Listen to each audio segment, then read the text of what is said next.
있는 방송 한국의 뉴스 채널 YTN 뉴스 FM. 전원책과 함께하는 출근길 시사 프로그램 출발 새아침.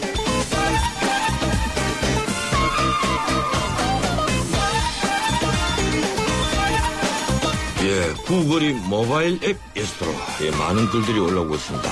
살아있네 송병성님 사연 주셨고요.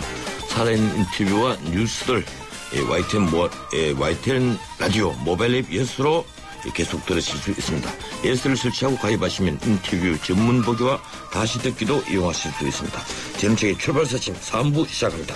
잠시 광고 듣겠습니다.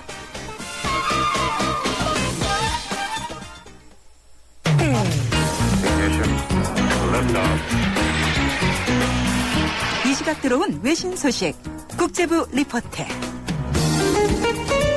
광고가 없었군요. 이번에는 국제부로 가서 밤사이 들어온 세계 뉴스 알아보겠습니다. 국제부 조수연 기자 전화 연결되어 있습니다. 안녕하세요, 조 기자님. 네, 안녕하세요. 미국의 2014 회계년도 예산안 처리 시한이 임박했다는 뉴스가 계속 나오고 있는데 미국 정치권에서 합의안 처리 가능성이 거의 보이지 않고 있죠? 그렇습니다. 민주당이 장악하고 있는 미 상원은 예상대로 미 하원이 가결 처리한 2014년 회계연도 잠정 예산안을 부결 처리했습니다. 미 상원은 하원이 전날 건강보험 예산 집행을 1년 유보하는 내용을 담아 가결시킨 잠정 예산안을 표결에 붙여 반대 54표, 찬성 46표로 부결시켰습니다. 상원에서 부결된 잠정 예산안은 다시 하원으로 넘겨졌지만 민주당과 공화당이 타협할 움직임을 보이지 않아서 합의를 통한 예산안 처리 가능성은 희박한 상황입니다. 오바마 대통령도 상원이 예산안을 부결한 뒤 열린 기자회견에서 의회는 예산을 통과시킬 의무가 있다면서 올바른 선택을 해야 한다고 압박했습니다. 미 상원과 하원, 백악관이 현지 시간으로 오늘 밤 자정까지 예산안 내용에 합의하고 필요한 의결 절차를 거치지 않을 경우 미 연방정부는 17년 만에 다시 한번 일시 폐쇄되는 상황을 맞이하게 됩니다. 이번에는 사건 사고 소식 알아보죠. 미국 시카고에서 출근길 열차 충돌 사고가 발생해서 수십 명이 다쳤다면서요?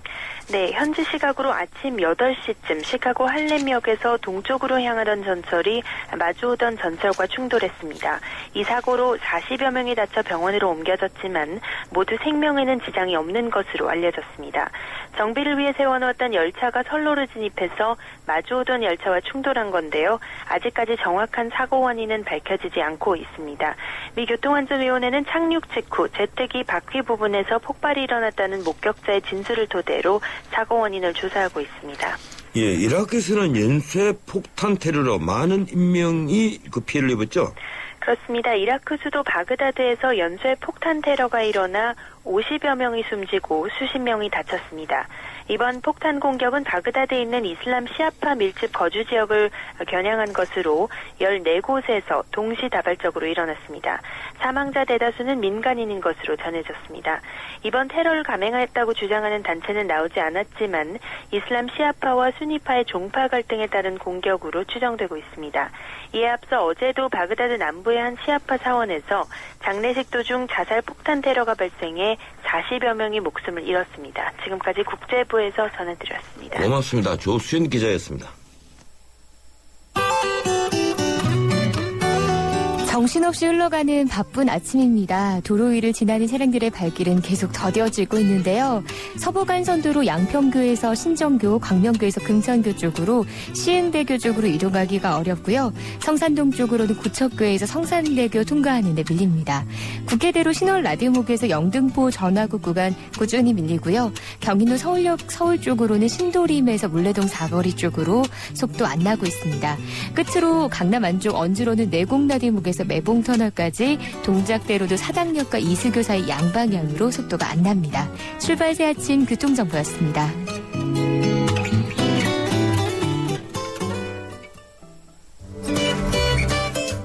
전원책의 출발 새 아침은 청취자 여러분의 참여를 기다립니다.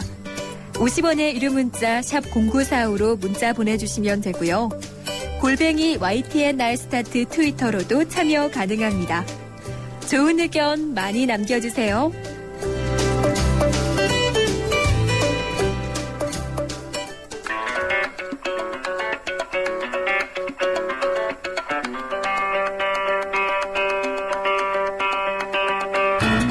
하재근의 문화로 읽는 세상.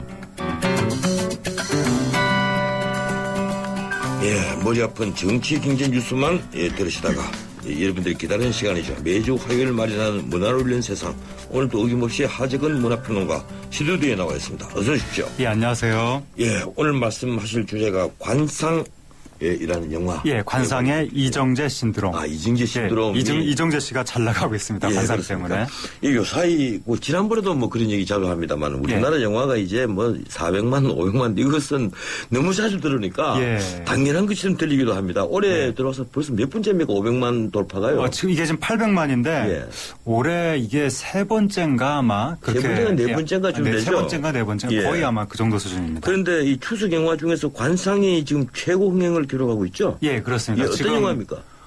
이게 이제 개유정난을 소재로 한 영화고요. 예. 개유정난이면은 그 수양대군이 어린 조카 단종의 왕위를 예. 빼앗는 그런 내용이죠.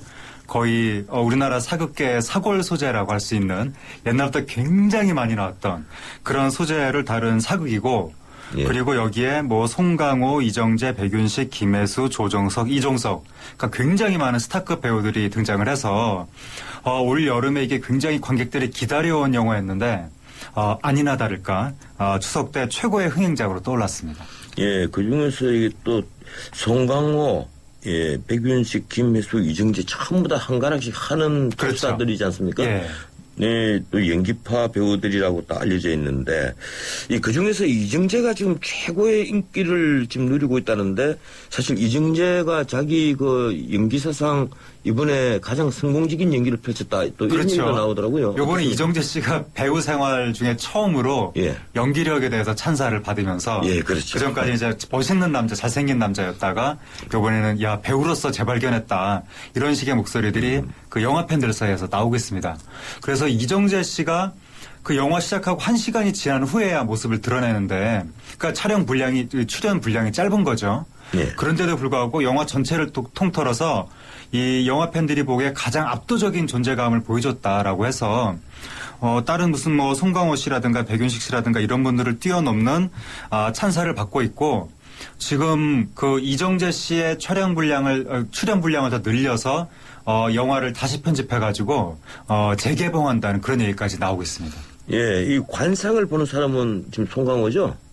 그렇습니까? 그렇습니다. 송강호가 예. 한국 조선 최고의 관상가로 예, 관상쟁이고, 나옵니다. 예, 관상쟁이고, 그리고 이제 수양대군으로 나온 사람이 이정재인데, 그렇죠. 예, 이제 악역 중에 악역인데, 이 예. 악역이 어떻게 인기를 겁니까? 그러니까 이게 좀 특이한 것이 제가 여태까지 본 일에 제일 나쁜 사람으로 나옵니다. 수양대군. 그렇습니까? 정말 악독한 사람으로 나옵니다. 아니 다른 드라마에 나오는 수양대군 그리고 소설에 나오는 수양대군보다 더 나쁘게 묘사가 되고 예, 있습니까? 그러니까 일반적으로 수양대군은 예. 대한민국 조선 최고의 왕족이었죠. 예. 왕실의 우더른이고 그것은 그만큼 이 사람이 품위가 있고 아무리 뭐 나쁜 목적을 가졌다 할지라도 그 일을 추진하는 데 있어서 어느 정도 조금 이렇게 법도를 지켜가면서 겉으로는 속으로는 무슨 생각을 할지 모르겠지만 겉으로는 법도를 지켜가면서 이렇게 리더의 모습을 보여주는 건데 원래는 예. 기본적으로 항상 사극에서 그런 모습이었죠. 근데 이번 영화에서는 수양대군이 걸어가는데 막 건들건들하면서 걷고 얼굴엔 흉터가 있고 완전히 무슨 조폭 보스처럼 시정 잡배처럼 그런 행동 양식을 보이면서 굉장히 노골적으로 내가 왕이 될 관상인가 막 이런 식으로 예. 노골적으로 왕이 될 욕심을 내보이고 또 다른 사람들이 보는데 자기 손으로 직접 사람을 해칩니다. 굉장히 잔인무도한 사람으로 이렇게 악독한 악인으로 수양대군을 그린 건 처음인데 영화가 굉장히 유치하게 느껴질 정도로 어떻게 이렇게 굉장히 이 극악스러운 인물로 사람을 그릴까라고 느껴질 정도인데 문제는 바로 그런 악인의 관객이 굉장히 지금 열광하고 있다는 겁니다. 예. 근데 과거 드라마에서나 영화 또 저도 어릴 때 수양대군 영화가 있었거든요. 네. 그리고 소설에서도 수양대군을 직접 칼을 잡지는 않는데 그렇죠. 김종수를 죽일 때도 직접 칼은 잡지 않았거든요. 그렇죠. 그런데 이번엔 직접 살인도 합니까? 그렇죠. 김종서를 죽이진 않고 홍윤서인가 뭐 하여튼 수양대군 밑에 무서가 죽이죠. 김종서는. 예, 예. 근데 이제 다른 무고한 사람들을 수양대군이 그렇군요. 별로 이렇게 자기의 적도 아닌데 직접 칼을 쓰고 활을 쓰고 이런 장면이 나옵니다. 예, 인명을 가벼이 여기는 모습이 그렇죠. 나오는데 처음 봤습니다. 이런 식의 묘사는. 그런데 이런 악에게 찬사가 가고 이 이종석이 맡은 역에 대해서는 오히려 비난이 쏟아지고 있다. 여기서 이제 어떤 이유입니까? 이정재 씨가 맡은 역할이 수양대군이죠. 예. 극 중에서 가장 강한 사람. 예. 그리고 승리자. 근데 이종석 씨는 요즘에 제일 인기 있는 꽃미남 스타 중에 한 명인데 드라마에 나왔을 때는 계속 찬사만 받았습니다. 네. 근데 요번에 영화에서 관상에서 처음으로 관객한테 실망이다 이런 평이 나오고 있는데 극 중에서 이종석 씨가 맡은 역할이 뭐냐면 착한 사람입니다. 네, 어떤 얘기인데요? 이 매사에 입 바른 말만 하고 예. 누가 조금이라도 안 좋은 방향으로 가려고 그러면 그건 아닙니다라고 뭔가 착한 말을 하면서 그런데 수양대군이 부하로서 그렇게 한 겁니까? 아니죠. 이 정 반대편에서. 이 반대편에서. 예. 그런데 반대편인데 또 이게 진영 논리에 사로잡혀서 무조건 또 김종서 장군 편만 드는 것도 아니고 김종서가 잘못하는 것도 그것대로 잘못됐다고 이야기하고 그러니까 완전히 착한 사람, 정의 바른 사람, 정의로운 사람인데 그러한 정의를 실현시킬 만한 힘은 없는 사람, 예. 강렬한 투쟁 의지도 없는 사람, 신체에는 장애를 갖고 있는 사람. 그러니까 극 중에서 가장 약한 사람으로 나옵니다. 근데 이 관객들이 강한 악인한테는 열광하면서 약한 선인한테는 비난을 하는 그런 양상이 지금 관상에서 펼쳐지고 있는 것이죠. 예, 그런 관중의 심리 상태를 어떻게 이해를 해야 됩니까? 이 악인이 찬사를 받고 이 착한 인물에게는 오히려 비난이 가해진다. 이게 이제 이 우리 사회 현상과 좀 맞물려가는 그렇죠. 것 같은데요. 옛날에 1980년대까지만 해도 예. 악인이 찬사를 받는 경우는 없었습니다. 그리고 악인은 대체로 진짜 나쁜 사람이었죠.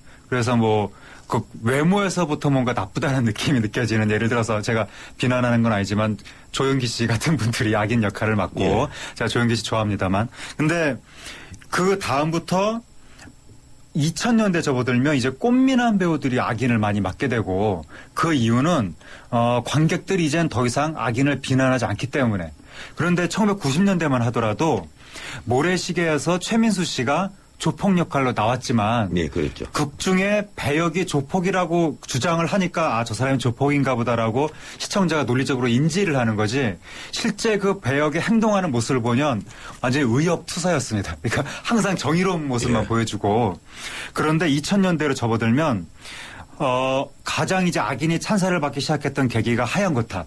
예. 여기에서 보면 장준혁이라는 인물이 정말 나쁜 사람이었습니다.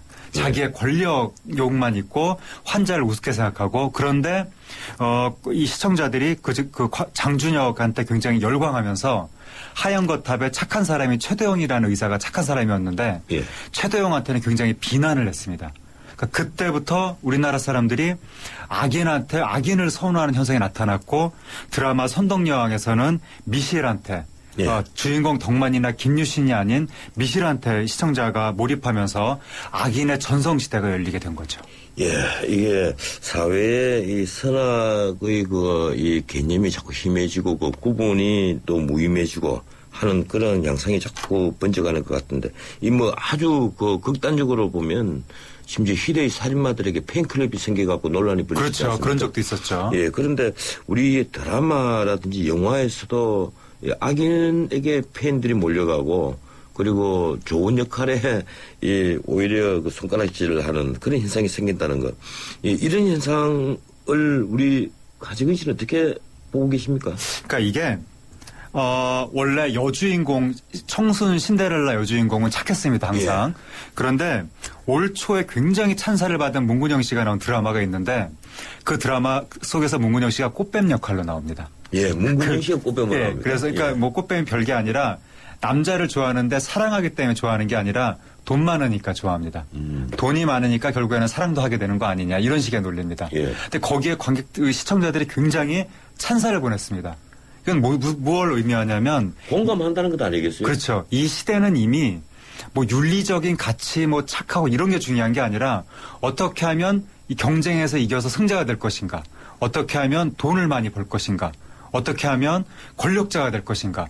여기에 국민적인 공감대가 나타나고 있다는 것이고 가장 최근에 재벌 드라마 황금의 제국에서도 주인공의 목적은 오로지 재벌이 되겠다는 거 그거밖에 없습니다. 예. 돈을 벌겠다는 거. 그런데 거기에 관객들, 시청자들이 응원을 보냈습니다.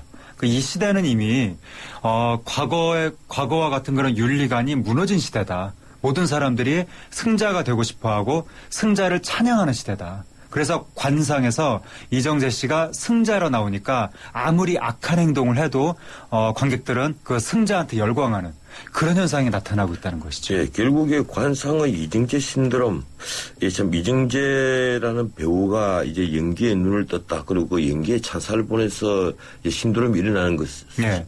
뭐 그것이야 예. 얼마나 좋은 일입니까만은 이게 악인을 찬양을 하는 것은 조금 이제 우리 사회 문제 연관식에서 걱정되는 부분인데 이번에 신드롬에 특별한 의미가 있다면 어떻게 뭐라고 생각하십니까? 이정재 신드롬의 특별한 의미는 아까 말씀드린 것처럼 1990년대 그 최민수 씨가 모래시계 조폭으로 나왔을 때는 말만 조폭이었지 실제 행동 거지는 완전히 의협의 사나이, 정의 사나이였습니다. 그러다가 나중에 2000년대로 접어들면 진짜 악인이 많이 인기를 얻지만 그 악인이 자기 손으로 직접 사람을 해치고 그렇게 비열한 행태를 보이진 않았습니다. 근데 이번에 이정재 씨가 보여준 모습은 관상에서 정말 비열하고 자기 손으로 사람까지 해치는 극악무도한 모습을 보였다는 거. 그러한 악인인데도 불구하고 관객들은 그 사람한테 승자고 강자라는 이유만으로 그리고 얼굴이 잘생겼다는 이유만으로 옷을 멋있게 입는다는 이유만으로 찬사를 보낸다는 거.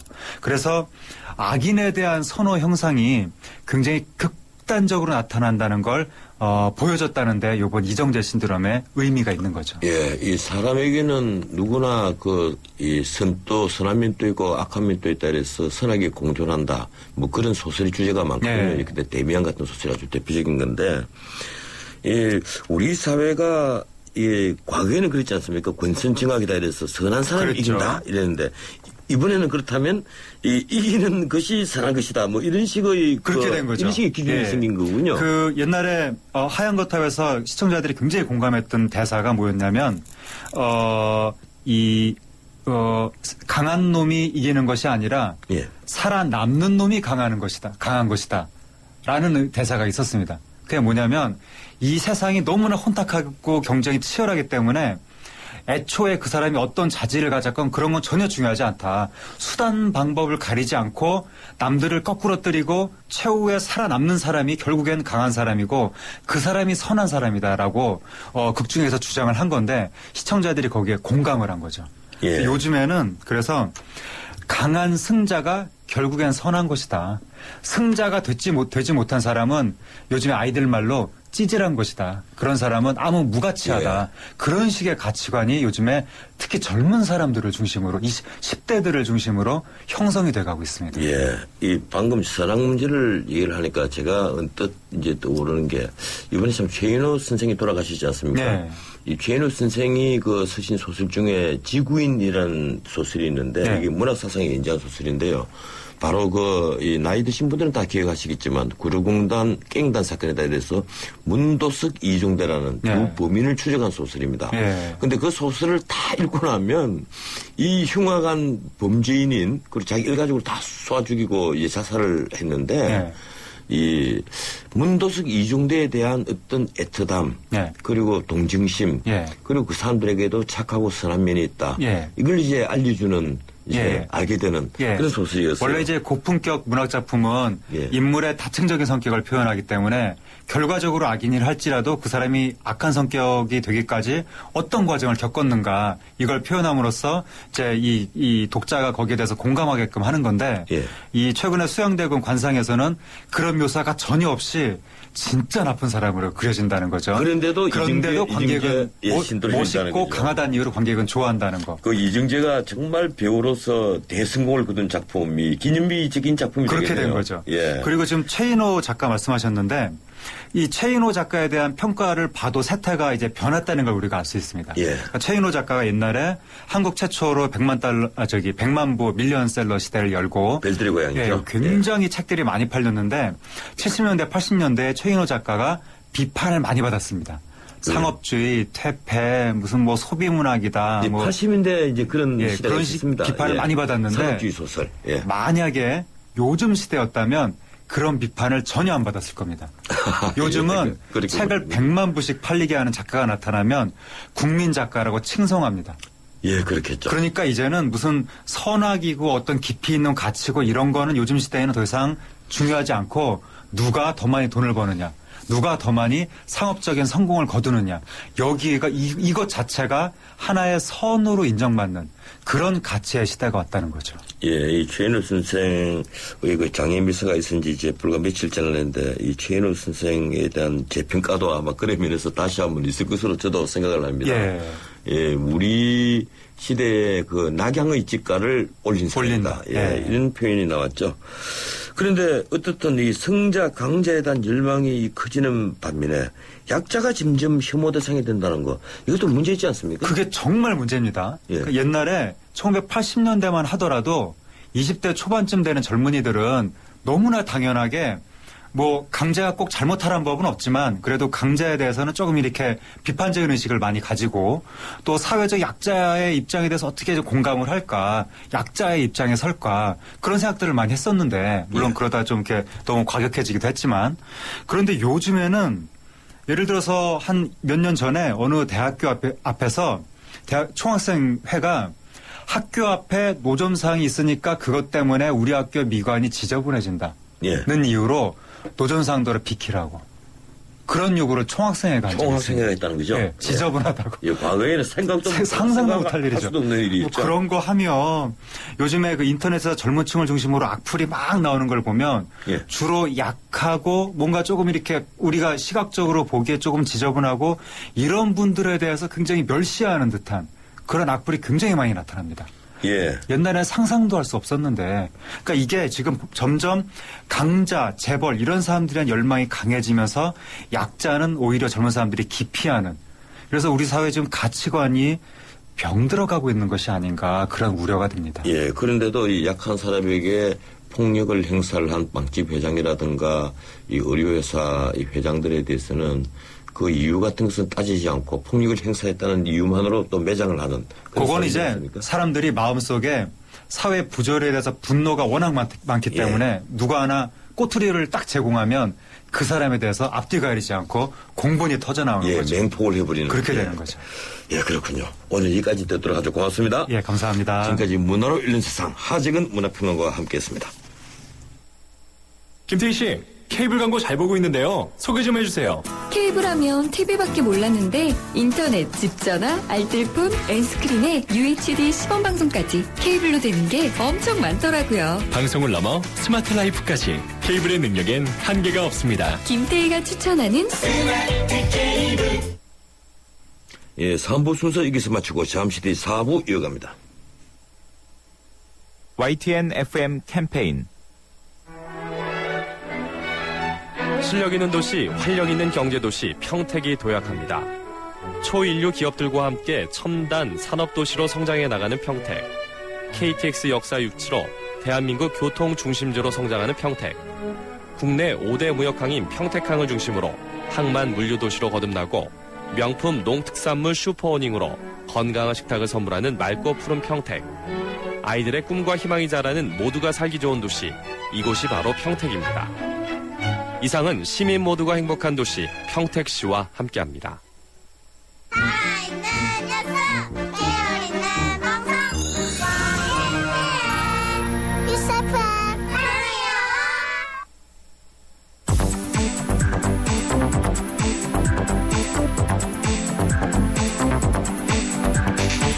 예, 전직의 출발사침 4부 순서 시작합니다. 예, 이번에 경제뉴스 들어보겠습니다. 한국경제신문 김현석 기자 전화 연결되어 있습니다. 안녕하세요, 김 기자님. 네, 안녕하십니까. 예, 어젯밤 미국 증시, 소폭입니까, 중폭입니까, 하락했죠? 네. 미국 연방정부의 일시 폐쇄, 셧다운 가능성이 커지고, 또 이탈리아가 전국 불안을 겪으면서, 미국 포함해서 세계 금융시장이 다시 요동치고 있습니다. 뉴욕 증시에서 다우존스 지수는 지난주 마지막 거래일보다 128.57포인트 0.84% 떨어진 15,129.67에서 마감했고요. 예. S&P 500 지수는 0.60%, 나스닥 지수 0.27% 내렸습니다. 또 미국이 앞서 마감된 영국과 독일 증시도 각각 0.77% 내렸고요. 프랑스는 1.03% 떨어졌습니다. 어제 코스피도 0.73% 떨어졌었는데요. 일본 니케이 일가는 2.06%, 홍콩도 1.50% 하락했었습니다. 예, 요즘은, 우리 시장이 거꾸로 미국 시장을 선도하는 것 같은 그런 느낌이 가끔가다 들기도 해요. 결국 미국의 2014년 예산안이 통과가 안 됐다는데 어떻습니까? 예, 10월 1일은 미국이 새로운 회계연도를 시작하는 날인데요. 예산이 확정되지 않아서 연방정부의 셧다운이 초일기에 들어왔습니다. 공화당이 다수당을 차지하고 있는 미국 하원은 건강보험개혁안이죠. 오바마 케어의 시행을 1년 유예하는 내용의 수정 예산을 상정해서 통과시킨 뒤에 민주당이 다수당이 상원으로 보냈는데요. 민주당이 다수인 이 상원은 30일 이를 거부했습니다. 체결하기를 거부했고요. 그래서 현지 시간으로 30일 자정, 즉 우리 시간으로 오늘 오후 1시 약 4시간 정도 남았는데요. 이 사이에 극적인 타결이 없다면 미국 연방정부는 예산이 없어서 문을 닫습니다. 전체 200만 명의 연방 공무원 중에 약 80만 명에서 120만 명가량이 강제로 무급 휴가를 가게 됩니다. 이는 또 오는 17일께 한계를 맞을 것으로 보이는 연방정부의 부채한도 증액 협상에까지 영향을 줄 전망이어서 미국의 채무 불이행과 국가신용 등 강등으로까지 이어질 수 있습니다. 시장 관계자들은 연방정부 셧다운이 이른 시일 내에 끝난다면 별 피해가 없겠지만 장기화되면 상당한 충격이 발생할 수 있다 이렇게 우려하고 있습니다. 예, 결국 백악관과 이 미국 의회와의 줄다리기인데 자주 이런 일이 발생하는 겁니까? 아니, 미국에서는 1976년 이래로 모두 17차례나 셧다운이 발생했었습니다. 1976년부터 80년까지 6차례, 미국 연방정부가 최단 8일부터 최장 17일까지 문을 닫은 적이 있고요. 이후 1995년까지는 9차례 셧다운에 돌입하긴 했지만 기간은 최장 4일에 불과했었습니다. 가장 최근이자 가장 심각한 정부 폐쇄는 빌 클린턴 대통령 때인데요. 예. 공화당과 행정부 간의 의료, 복지, 교육, 환경 예산 등하고 관련한 대입으로 1995년하고 1996년 두 차례 총 26일간 정부기관이 문을 닫은 적이 있습니다. 예, 우리도 사실 만만치 않죠. 한 차례도 제대로 기간을 지켜서 예산을 통과시킨 적이 없었던 것 같네요. 맞습니다. 예. 네, 맞습니다. 동양그룹이 결국 법정관리를 신청했죠? 예, 자금난 해독이던 재계에서 38위 동양그룹의 계열사 세 곳이 어제 법정관리를 신청했습니다. 투자자들의 손실 불가피하고요. 그룹은 이제 공중 분해될 처지에 놓였습니다. 법정관리를 신청한 것은 주식회사 동양, 그리고 동양레저, 동양인터내셔널입니다. 만기가 돌아온 채권 가움 1,100억 원을 갚지 못해서 마지막 수단을 택한 겁니다. 예. 올해 말까지 동양그룹에 돌아오는 기업원과 회사채는 약 1조 1,000억 원이고요. 그룹은 지금 그룹 차원의 채권을 더 발행하고 동양매직, 동양파워 등 핵심 계열사를 매각해서 자금을 마련하고 하고 있지만 이미 위기설이 퍼질 대로 퍼지면서 모두 무산되고 있는 상황입니다. 예. 금융당국은 지금 동양증권이나 동양생명에 맡겨진 주식이나 예탁금은 법에 따라 안전하게 관리된다고 그렇게 밝히고 있습니다. 하지만 동양증권 등을 통해 판매된 1조 5천억 원에 달하는 회사채나 어음에 투자한 약 4만 7천 명의 개인 투자자는 일부 손실을 입을 것으로 예상이 되고 있습니다. 법원은 내일 법정관리 시장 여부를 검토할 계획입니다. 반세기 넘게 중견기업그룹의 지위를 지켜온 동양그룹이 결국 해체 수순을 밟을 것으로 전망되고 있는데요. 7천여 명이 넘는 그룹 임직원과 투자자들의 자산도 불투명하게 됐습니다. 예, 요사이 일자리 찾기가 참 힘이 드는데 이 우리나라 최고 기업이라고 불리는 삼성, 이 신입사원 공채에 무려 10만여 명이 넘게 몰렸다면서요. 예, 시험은 정말 심각합니다. 삼성그룹에 따르면 지난 27일 금요일 날 마감한 하반기 대조선 공채 서류 심사에 10여 명이 넘게 지원한 것으로 그렇게 나타났습니다. 뽑는 인원이 5,500명이니까 경쟁률은 약 20대 1에 육박한 것으로 보입니다. 예. 지난해 하반기 공채 때는 8만 명 정도 몰렸었는데요. 1년 만에 2만 명 이상 늘어난 겁니다. 올해 4년대 대학 졸업생 32만 명을 기준으로 보면 3명 중에 1명이 삼성에 지원서를 낸 셈입니다. 취업 재수생이나 상수생까지 응시한 것을 감안하면 대졸 예정자, 시험 예정자 약 5명 중에 1명꼴로 삼성에 지원한 것으로 그렇게 대학가는 파악하고 있습니다. 삼성그룹은 다음 달 13일 서류 전형을 통과한 지원자를 대상으로 국내 8개 지역에서 SSAT, 삼성 직무 적성 검사를 실시합니다. 예, 어떻든 이 삼성과 같은 좋은 대기업이 많이 늘어나서 우리 젊은이들 얼굴이 활짝 펴졌으면 좋겠습니다. 예, 여기까지 풀어가겠습니다. 고맙습니다. 고맙습니다. 고맙습니다. 예, 지금까지 한국경제신문 김민석 기자였습니다. 뉴스의 체감 온도를 높여드립니다. 전원책의 출발 새 아침.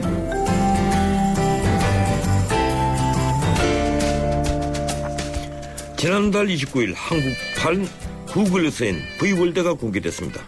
V월드는 국토교통부가 우리나라 독자적인 위성기술로 개발한 3D 영상 지도입니다. V월드는 북한을 포함한 전 세계 위성 영상을 우리에게 제공하고 있는데요.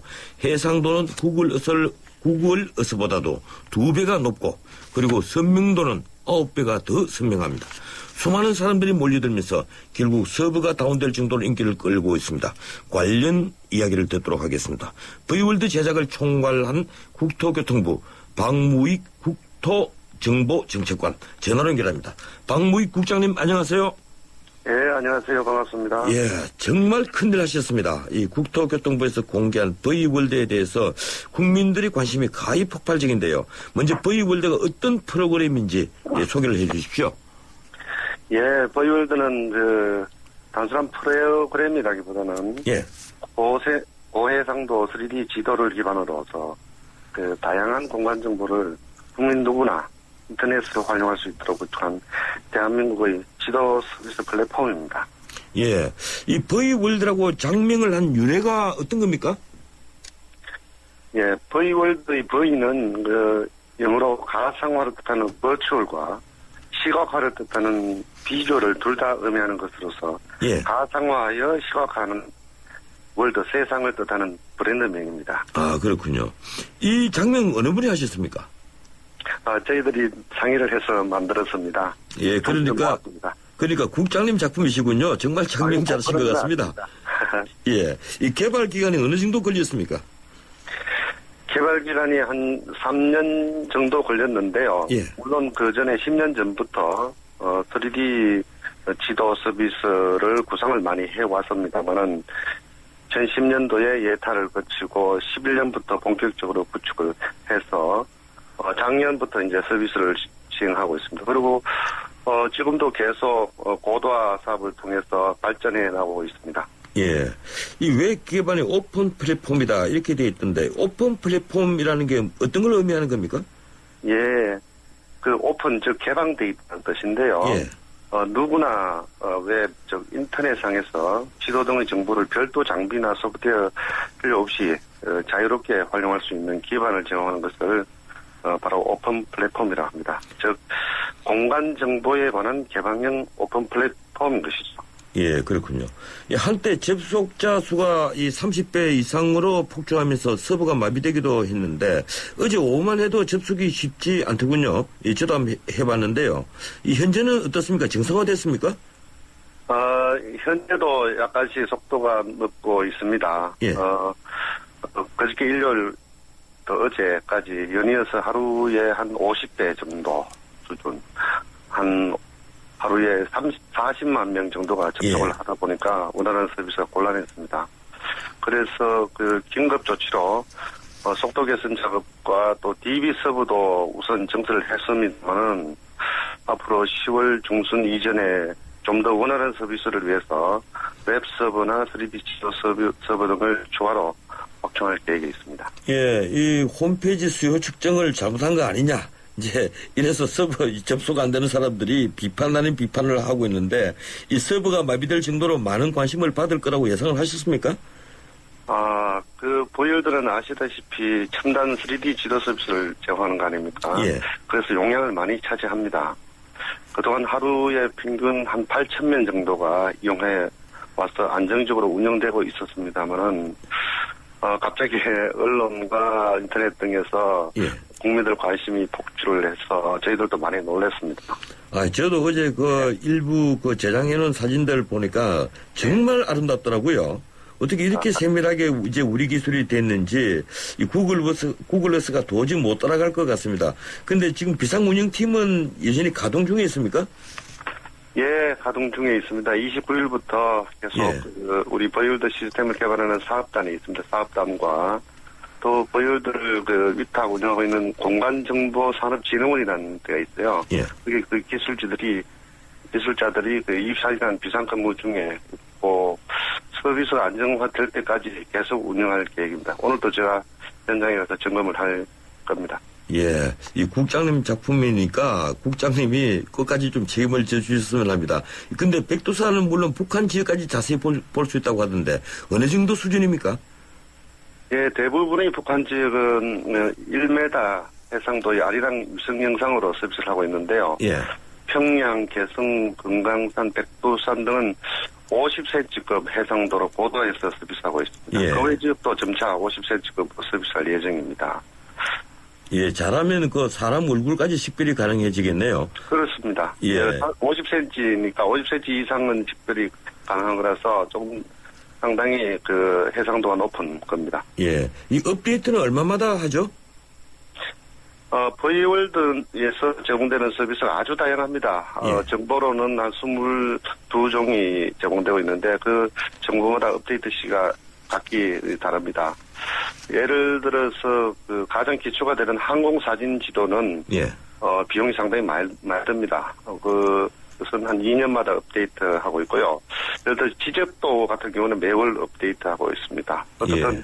최대한 그 최신의 정보가 제공될 수 있도록 업데이트 기간을 단축해 나가도록 노력하고 있습니다. 예, 무엇보다도 이 예산의 뒷받침도 필요할 것 같네요. 그렇습니다. 예, 근데 중요 군사 시설이나 휴전선 일대는 뭉개지거나 지워지는 부분이 많은데 뭐 안보상 할 수 없겠죠. 예, 뭐 예. 어떻습니까? 어느 정도입니까? 예. 국가 안보는 매우 중요한 가치입니다. 예.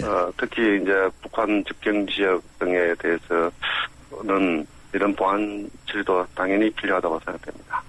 예. 결국 이제 우리 독자 기술로 만든 버이월드의 개관데, 이번에 그 버이월드 구축의 의미, 어떻게 말씀하시겠습니까? 사실상 그 지도 서비스 부분에서는 국제적으로 구글 지도가 주도를 하고 있습니다만, 이번에 우리 기술로 버이월드를 구축함으로 해서 우리의 뛰어난 공간 정보 기술을 이용해서 우리 예. 국민들이 서비스를 받을 수 있고 또 이게 영문판도 제공이 됩니다. 그래서 국내외에서 다 사용할 수 있기 때문에 우리 기술을 전 세계 홍보도 하고 또 예. 서비스도 제공해서 우리나라 기업이 뭐 해외 진출하는 데도 도움이 될 것으로 그런 기대를 하고 있습니다. 예, 방금 이제 영어 서비스가 가능하다 이렇게 말씀하시는데 결국 이 한국식 지명을 영어로 표기해서 세계에 알리는 계기가 되지 않겠습니까? 예, 그렇습니다. 지금 버이월드에서는 독도나 동해 같은 지명을 예. 그대로 영문으로 쓰고 있습니다. 그래서 전 세계에 이런 서비스를 하기 때문에 우리나라 지명과 관련된 그런 논란에 능동적으로 주도적으로 대응할 수 있고 이에 따라서 우리 주권을 수행하는 데도 이바지할 것으로 기대합니다. 예, 버이월드가 세계로 퍼져나가서 이 동해가 동해로 부를 수 있었으면 정말 좋겠습니다. 이 예. 제작 과정에 어려운 점이 없었습니까? 워낙에 큰 작업이고, 세계적으로 이런 고해상도 3D 지도 서비스를 인터넷으로 제공하는 것이 유래를 찾기도 쉽지 않고, 해서, 풀어야 할 기술적 문제들이 많았습니다. 그러나, 우리 IT 기술이 대단합니다. 그리고 공간정보 기술도 좋고 해서, 이번 사업을 하면서 그런 우수성을 확인하는 그런 기회가 되기도 했습니다. 예, 제가 오늘 구글에서하고 이 버이월드를 계속해서 비교를 했는데, 이 구글에서와 비교해서 버이월드가 이게 더 낫다. 딱 그 한 가지만 꼽자면 어떤 걸 꼽으시겠습니까? 3D 해상도입니다. 예. 3D 해상도가 구글보다는 훨씬 뛰어나기 때문에 실감나게 제공되고 있다는 것이죠. 거기에다가 구글에는 없는 도시계 용도 지역 지구도라든가 연속 지적도 등도 같이 서비스되고 있어서 이게 큰 장점이 되고 있습니다. 예, 버이월드가 액티브엑스로 제작되어 있는 점을 비판하는 목소리가 일부 있던데, 이 액티브엑스라는 것이 윈도우 환경에서만 사용할 수 있는 시스템을 말한 겁니까? 어떻습니까? 예, 그렇습니다. 3D 지도 서비스의 속도를 높이기 위해서, 예. 인터넷 익스플로러에서만 작동하는 액티브엑스 방식을 채택하고 있습니다만은 지금 액티브엑스뿐만 아니라 사파리나 크롬이나 파이어폭스 등 다양한 브라우저에서도 서비스가 될 수 있도록 개발을 진행 중에 있고요. 예. 금년 말경에는 이런 서비스도 가능하게 될 겁니다. 예, 그렇다면 앞으로 스마트폰에서도 버이월드를 사용할 수 있게 되는 겁니까? 그렇습니다. 현재 개발 중에 있는데요. 예. 내년 11월경부터는 서비스가 개시가 될 거고요. 예. 이와 관련해서 데이터 용량이라든가 속도 문제도 해결하기 위해서 경량화 작업도 진행하고 있습니다. 예, 그렇군요. 이 버이월드를 사용하려면 홈페이지에 접속만 하면 이게 되는 겁니까? 어떻습니까? 좀 청취자들을 위해서 사용 방법을 쉽게 알려주시죠. 예, 인터넷 검색 사이트에서 버이월드를 치고 들어가시면은 체험하지 않고도 바로 버이월드 홈페이지에 접속할 수 있고 저희들이 제공하는 모든 서비스를 이용할 수 있습니다. 특히 사용자가 마음대로 원하는 지점에 사진이나 동영상을 올릴 수 있는 사용자 참여 서비스도 마련되어 있으니까 자신만의 지도를 만들 수도 있습니다. 예, 그렇군요. 예, 정말 큰일 하셨습니다. 다음에 좀 더 연말에 휴대폰으로 서비스 할 수 있을 때 한 번 더 출연해서 설명을 해 주시기를 부탁드리겠습니다. 고맙습니다. 잘 준비하겠습니다. 예, 지금까지 국토교통부 박무익 국토정보정책관 국장이었습니다.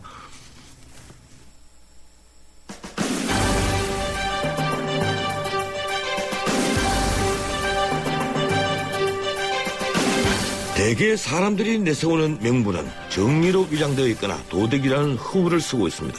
그래서 명분이라는 것은 그럴듯한 이유로 보이죠. 사실 명분이란 기회주의자들의 변명에 불과합니다. 누구나 약속을 어길 때 무엇인가 명분을 댑니다. 고집을 피울 때도 명분을 내세우고 잘못을 저지르고도 명분을 내세우죠. 명분이란 이처럼 자신을 변호하고 방어할 때 쓰는 겁니다. 체면을 중시하는 자가 명분에 매달리고 자신의 안위를 걱정하는 자가 명분에 목을 맵니다. 신의를 하는 이는 구태의 명분을 찾지 않죠. 도량이 넓으니 역시 명분을 입에 올릴 필요가 없습니다. 무엇보다도 자신을 늘 반성하는 자는 명분 따위를 잊고 삽니다. 그런데 말입니다. 어제 퇴임식을 치른 최동욱 검찰총장 그리고 진영 복지부 장관 이 두 분이 내세운 명분은 어디에 속하는 겁니까? 오늘은 여기까지입니다. 지금까지 진행의 진은책 변호사였습니다. 내일 뵙죠. 고맙습니다.